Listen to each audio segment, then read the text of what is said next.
food systems. And her her bio goes on and on. She's pretty amazing. But she's let's see, worked for the United Nations, German Development Bank, Climate Works Foundation, and a company called WeWork here in the States. And she's, I mean, literally been in, sustainability strategies for sourcing, procurement, consumer behavior, food service operations, et cetera, et cetera, et cetera. And she has degrees in environmental change and management from the University of Oxford and international development and policy science from Leiden University. It's a lot. We're super pleased to have you, Theresa. Thank you for joining us today. Yeah, thank you for putting together this great community. Go ahead. I'm sorry. Yeah, I'm excited to be here because as you know, but other people don't know, I grew up in a restaurant and my mom is a chef, and a lot of my family members are chefs, and I spent a lot of time myself in kitchens. So this is, I know that what you guys are doing is special, and I'm so happy to support it in any way that I can. But you didn't follow in your mother's footsteps, just saying. Well, there's still time, We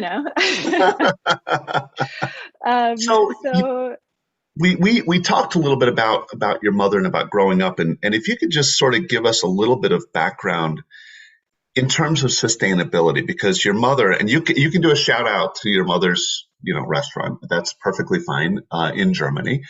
But talk a little bit about her and her sort of philosophy of sustainability, and just you've done some pretty neat things throughout the world just to sort of set the stage for where we are today. Yeah, sure. So I grew up in this really small town in Germany, a farming community. Both of my grandparents had their farms. One of them got shut down, and then a few years later, my mom reopened it as a restaurant. And it was just like a small restaurant. At the beginning that I helped out when I was younger, but when I graduated from high school, I really just wanted to get out and explore the world and see what else is out there. And my mom, played a huge role in that because she never had that opportunity for herself, and so she really wanted her kids to do things that she wasn't able to do. And I don't know if she regrets that today, knowing how far away I live, but yeah, so I kind of started my own journey. I went to Ecuador for a year and volunteered with a marine conservation organization. So I worked with really small scale fishermen in a new marine reserve, looking at better ways to fish and feed a local community. And that really got me interested in these issues of equity and development aid, and how do we make sure that people around the world have the same opportunities that people in Germany do. And so yeah, I just really doubled down on studying sustainability and learning about environmental science. And my mom is just a really curious person who loves to learn, and so just through the conversations that we had over time, she implemented a lot of the things that I learned and told her about, and things that she also discovered on her own in her restaurant, and really transformed it from just this small regular restaurant to one of the most sustainable restaurants in Germany right now. And she sources 100% organic, all her drinks, all her food, everything is scratch cooked. She's a slow food demonstration chef. She currently writes her first cookbook, and it's just really inspiring to see how all of that can look like if somebody really gets behind it. Okay, so what's the name of the restaurant? What's new? I think the cookbook is the newest thing, which she's working on, and which I'm helping her a bit, and that's, I think, going to come out next year. But for her, as for everybody, COVID has been a difficult time because her main business is weddings and big events, and that has been obviously really hard to do over the past year. So aside from speaking multiple languages, which I always find impressive, you are now with a company called GreenBiz, which I talked about earlier. Tell us a little bit about GreenBiz, because it's not really in the restaurant space, but tell us what you do there. Yeah, GreenBiz is a remarkable little company. We're 40 people right now, but it's been around for about 30 years. I found it here in the Bay Area. And at the beginning, it was really mostly kind of like a media company focused on looking at sustainability as a profession and kind of like trying to understand, what do the people in corporate sustainability teams do? How do they work? What strategies should they use to be more effective change makers in their companies? But then over time, this big event component, organizing conferences and other big events, got added to the company, which is now our biggest like bucket of work. And so as you mentioned in the beginning, I'm currently heads down organizing Verge, which is our biggest conference taking place at the end of October. And that brings together 10,000 people from like the entire sustainability and climate ecosystem. So it's, you know, all the big companies, Google, Amazon, Starbucks, utilities from all different sectors working on climate. So we have food, mobility, infrastructure, carbon, and then we also get a lot of policymakers, scientists, NGOs, all coming together to once a year to have a conversation about, okay, like what's working, what's not working, what should we do next? And that's really the kind of conversation that we're trying to facilitate at Verge. That's really great. You know, when you and I spoke earlier, you had mentioned to me about Verge and the fact that, you know, one of the things you talk about is how to overcome internal barriers, internal roadblocks. You know, when somebody within the company says, I really want to do this or that, and other people say, oh no, it's going to affect profits, or, you know, whatever that may be. You know, the same thing happens in food service. The same thing happens in our world. And I've heard this from many chefs where, you know, chefs are like, oh, I'm so excited to do this, but the owner doesn't want to do this, or the managing company doesn't want to do this. Or sometimes I hear from, you know, people who are cooks or sous chefs that, you know, the chef doesn't want to do it. Or what would your advice be to them? You know, how do you affect change? How do you be the change agent when you have people around you who are maybe not understanding or being resistant?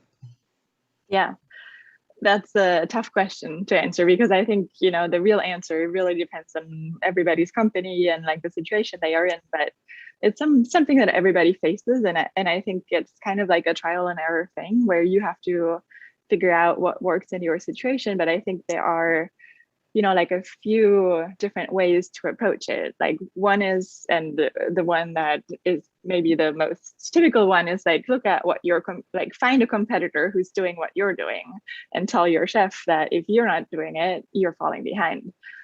So, you know, like that is an argument that often helps. Another one that I see people use a lot is just to kind of go rogue, and if they can, do what they want to do and like make it work. And then like once they have it running and set up and can demonstrate it, then you can, you know, like maybe scale it and make a bigger deal out of it. So that is, you know, another option. And then I think there's also one thing that I like to use and that a lot of researchers use as well is to think about, okay, like what is the message that the person you're trying to convince cares about? And, you know, sustainability intersects with so many other topics. It's not just about the environment, it's about people's health, it's about social equity, social justice, it's about workers' rights and all of that. And so, you know, like try to think about a different angle to approach your topic and to advocate for what you want to do. I think I'm sorry, keep going, please. Yeah. And then the last one, I think, is always the price question, right? And so I think the big question that people probably, like the first question that everybody always gets is like, how much is it going to cost? And so, and, you know, like what's the return on investment? And that is a difficult question to answer because we often, at the beginning of a program, don't have those data. But, you know, like trying to be creative with answering that and having some sort of information that you can present. That's really great. And I think those are some very good suggestions, some very good tools. And I certainly, you know, everybody's situation is different. But yeah, to look at sort of what your competitors are doing and be able to sort of, sort of peg to that and say, hey, we need to be doing this because they're getting lots of attention, let's say. Um, I love what you said about going rogue. I always say that this is the way I tend to live my life, which is, do it and do it first and ask permission later. Because, a lot of times, to your point, we can do things in our kitchens, in our restaurants, etc., quietly, and make it work, and then demonstrate how it's working, and maybe saving some money potentially. Or, one of the things I would always tell people is get it going, and if you can, then get some attention in the press. And then grab your manager and say, we want you to be here when the press is here. Because now they're stuck, right? They have to say, "Oh, we love this," and Yeah, so I love that strategy. now they're on board. But and I think the other suggestion of finding what matters to people, because not everything matters to everybody in the same way. So great suggestions. I hope everybody's like writing those down because we all face that sometimes. So you publish a column, an op-ed, an opinion piece called Food Weekly. And I know you've been writing that for just a while now, but it's been out for longer, right? Tell me about what you're seeing, because you spend a lot of time sort of scanning the environment, scanning what's going on. What do you see from a trend perspective when it comes to sustainability? Yeah. Well, I think the first thing that we see is this space has never been like as big and dynamic as it is now.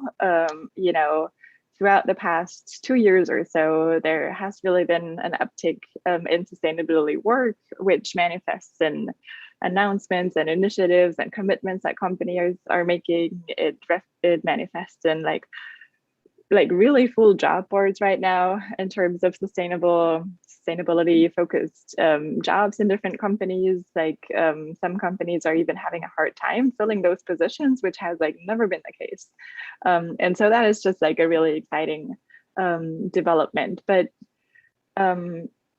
yeah, and so that is one thing. So like for people like me, it's getting a bit harder to keep our heads above the trend. But I think, like within food and food service specifically, there have been some interesting trends in the pandemic because it has, affected food service so deeply. And I think like one trend around that is really doubling down on healthy and sustainable like menus and recipes, and kind of like rethinking ingredients, and also thinking about biodiversity more, which is something that I think hasn't been part of the conversation as much before. Then there is a big conversation around like takeout and packaging, and I think that has been something that people have struggled with over the past year. And then another big trend, which is related to the first one, is like plant-based food and plant-forward diets that I think is like continuing to be really exciting. And then food waste, is something that I think isn't getting as much attention as it should. Like I don't see enough exciting projects going on in that space. It's interesting because we've talked a lot about food waste. And I think food waste has one inherent problem. It's not sexy. Nobody is like, "Ooh, look at my food waste." Everyone's very much ready to say, "I'm cooking with all organic food and look at the beautiful food I made." That's much more sort of press worthy, and people get excited about that. I think the one thing that people can get excited about in the food waste space is saving money and running a tighter business. And so there is financial impact. But yeah, I think that you raised a really good point. I know that, for instance, here in the United States, but I know in other countries as well, when the pandemic started and restaurants were closing, and the only thing they could produce was food to be taken out and eaten somewhere else, the amount of disposable containers, and many times the cheapest ones are not compostable, and people were buying those because it was a choice almost between staying in business and so yeah, food waste has really been, and not just food, but I mean waste in general has really been a problem. And so it's something that I think we have to tackle. I don't know how to do it easily. It's a struggle. What about climate change? I'm here right now in the state of Idaho actually today, and yesterday we were completely covered in smoke from a forest fire that's burning a long ways away from here, which just tells you the size of this fire. It's enormous. But we're hearing kind of the warning bells of climate change. And the scientists said what you will see is these crazy weather stuff. Do you see a lot more attention now being paid to climate change? Because it's been out there, but I almost feel like it hasn't been dealt with seriously. What are you seeing? Um, well, first of all, I would say that we're not only hearing the warning bells of climate change, but we are living through climate change, like as we speak, which you see in your wildfires in San Francisco, where I live. There have been huge wildfires for the past 3 years. I just spent a month in Germany in July, where like we had these historic floods, which have caused so much damage, and all over the world, people are experiencing already the effects of climate change. So it's not like something that's going to happen in the future. It's happening right now, and like we need to do everything that we can to stop it. Where like things like food waste and plant-based diets are like really great strategies to get involved in that. But yeah, like the warning bells are out there. I think the IPCC, which is this big international panel of scientists who every 6 or 7 years or so publish this big report, like looking at climate science, have just like published this new report saying, like basically reiterating that we are, going down a path that we shouldn't, and global warming right now already is past 1 degree. And, like the international consensus has always been to limit it to 1.5 degrees. But I think if we continue business as we have it right now, we are actually going to end up with warming at like 3 to 4 degrees, which is going to be a catastrophe. And so, yeah, I do see companies stepping up. I do see governments stepping up. I do see the conversation accelerating, but I think a lot of it isn't really going deep enough and fast enough. And so, like that is something that we're really trying to work on and call out at GreenBiz. So you deal with a lot of these big companies. What do you see? Where do you see their focus right now in terms of sustainability? Is there a certain area where they're very much looking, at, or is it just all over the board?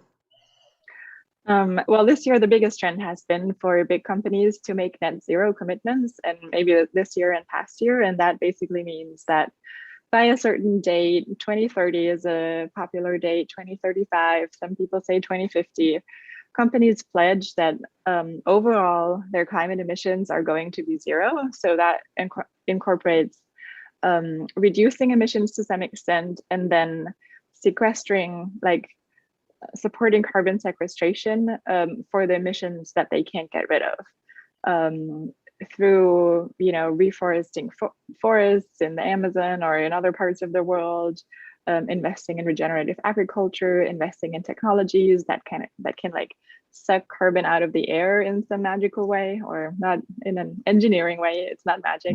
Mm-hmm. And so that is the biggest trend. And it's exciting because, companies in the end do have like this commitment to being climate neutral.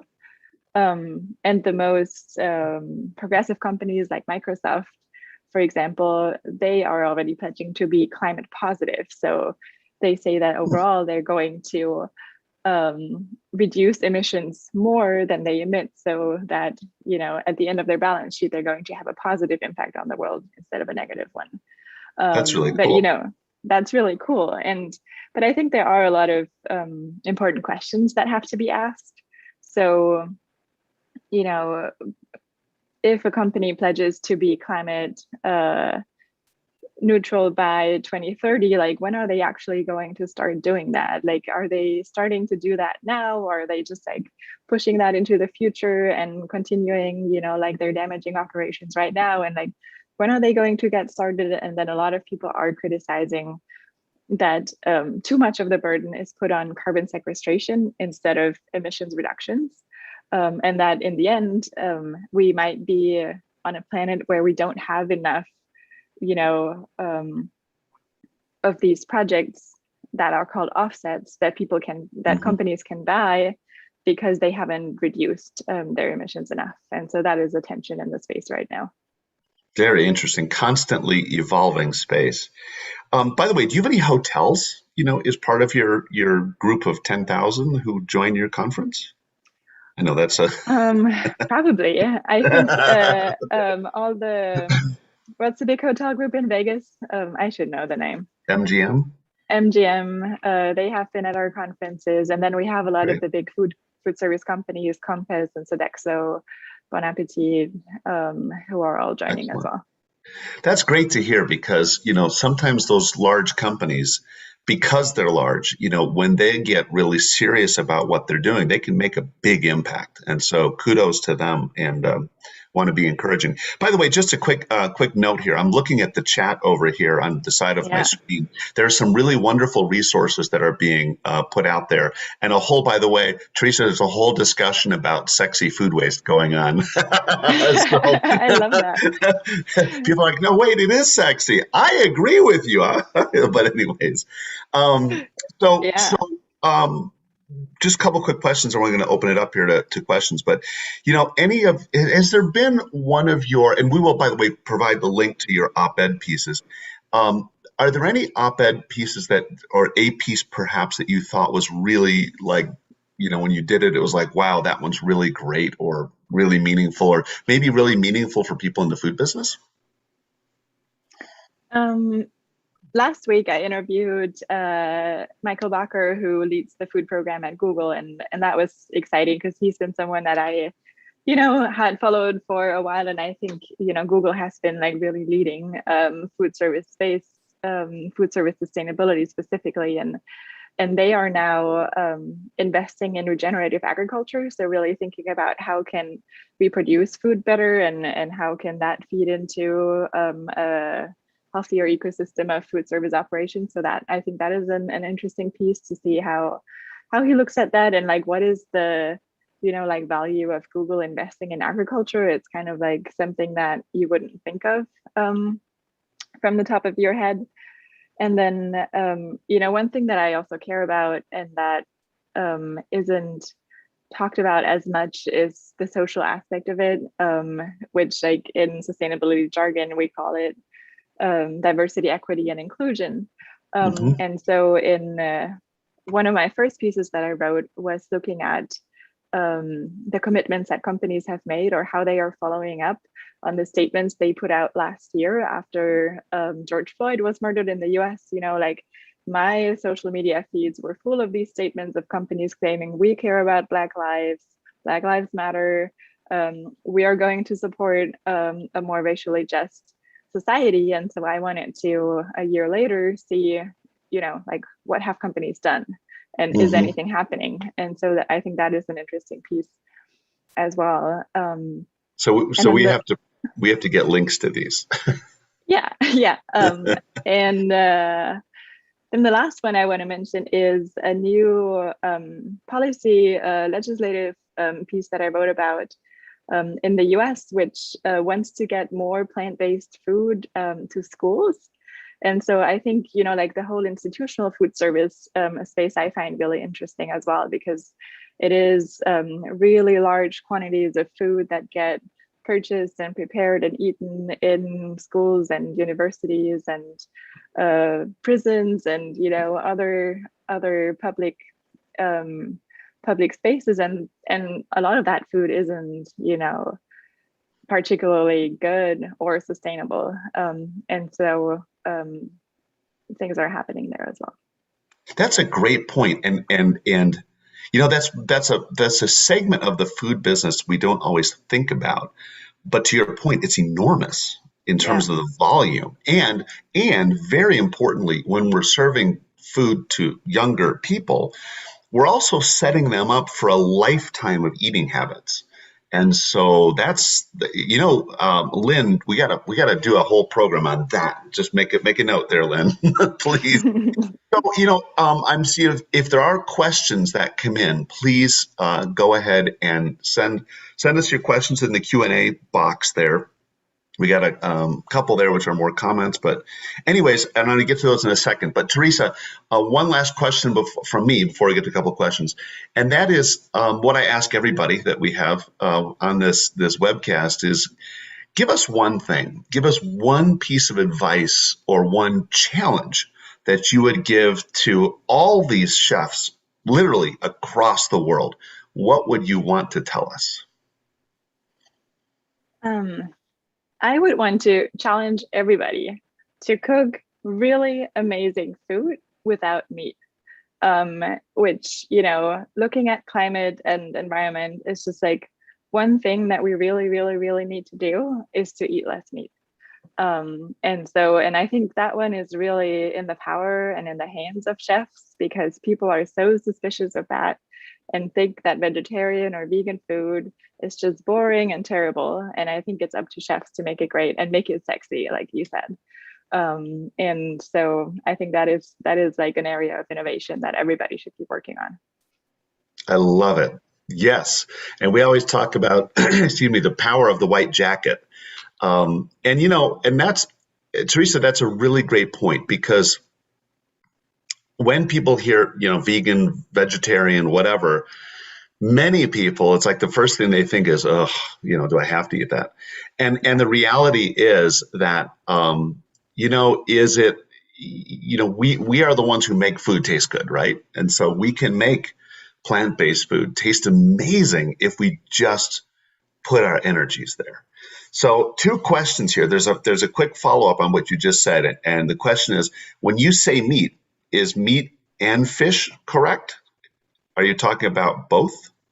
Yeah, I'm talking about both. You know, ideally, just like make more vegan meals, I guess, is a more straightforward way of saying that. And fish doesn't have, you know, the direct impact on climate in terms of emissions. But fishing is a really challenging sector, and there is a lot of overfishing going on, and a lot of like human rights violations on these big fishing boats as well. There's, you know, like actual slavery on fishing vessels, and people are having a really hard time with that. And I'm not saying that all fishing is like that, you know, like there's always good and bad, but yeah, I would say that reducing fish and giving, you know, our oceans back to nature is going to be important as well. And I guess like one thing that I want to add, in addition to just like making vegan and vegetarian meals like taste great, I think another thing that chefs can do is also work on the marketing of them. And the World Resources Institute is doing like really interesting work and research on that, which looks at, you know, like once you have developed these recipes and make these really amazing meals, how do you actually get people to buy them?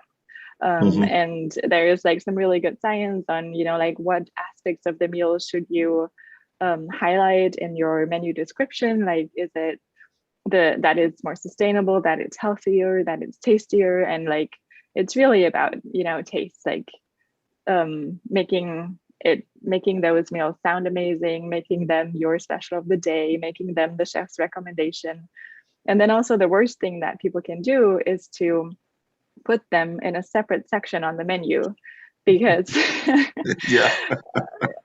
because there has been, you know, like scientists have actually studied this, putting these like automated glasses on people who are reading menus, and they see that people who are not vegetarian, they don't even read the vegetarian section. So, you know, like they are never going to experience that. So it all has to be like part of your actual real main menu. And so that is another kind of like challenge that I would want to put out there. Theresa, you have to write an op-ed on that because that's no, but there's a lot of information about that. We've talked about menus and how to write menus so that Yeah. you don't, sort of say, and here are all your vegan options because so many of us are so conditioned to be like, oh, what's the meat and what's the fish and oh yeah, those vegetable things, where oftentimes the vegetables are the most fascinating part. I Yeah. have one more question here, and this is kind of interesting because I have two questions here. So first is for somebody who's in a restaurant where they're really doing nothing sustainably, what's the first thing they should start with? And I don't know if you can answer that or not, but Um, I think maybe the food waste bit would be the first thing that I would call out because that is really, something that just like makes sense from every angle, like from a business angle, from a sustainability angle, and from like I don't think anybody, like loves to waste food. So I think that would be the first conversation that I would try to have. love it. And it's also, by the way, as we've talked about, something you can measure and something that's trackable. And frankly, you can wind up saving some money. Last question. This is it's a really interesting question. How do you teach the Japanese not to eat tuna, which will disappear by 2060? Um, well, Or the rest of us globally. Anyways, but yes. yeah, well, I think there are some like really exciting startups working on making tuna um, out of plants, like plant-based tuna. And it's actually like I tasted one. It's a company called Culiana here in San Francisco as well, and it tastes pretty good. And then there is like this other part of it, which is called like cultivated meat and cultivated fish. And they are actually like growing real fish cells in tanks that look like it basically looks like a brewery. They're brewing tuna in a way. And I think that is like it sounds very science fiction, but it's actually happening right now. And I think that will alleviate a lot of the stress on our natural world as well.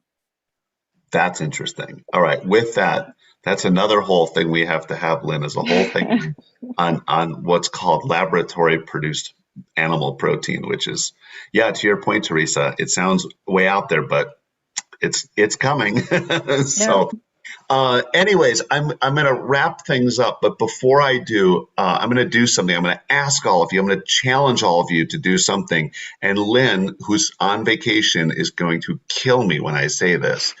But I'm reading your chats over here, and I just had this thought. So many of you are doing things in your little corner of the world. I would love it. This is my challenge to you. If you would kindly send Lynn an email and just briefly talk about what you're doing in your part of the world to be more sustainable, where you work, how you're teaching people. Just give us a little snapshot, because what I would like to do is then assemble all of those so we all, as a community of chefs who are trying to do the right thing, can actually see what somebody in Iraq or Azerbaijan or Philippines or Saudi or wherever, what it is that you're doing.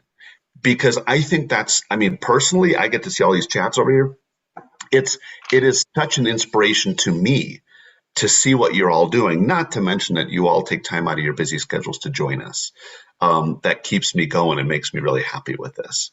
So Yeah. with that, And go I ahead, just Teresa. shared my email because I want to get all of these recommendations as well. And I would love to write a piece, that follows up on this webcast and, Awesome. highlights all the great work that people are doing, which I think a lot of folks don't know about. So yeah.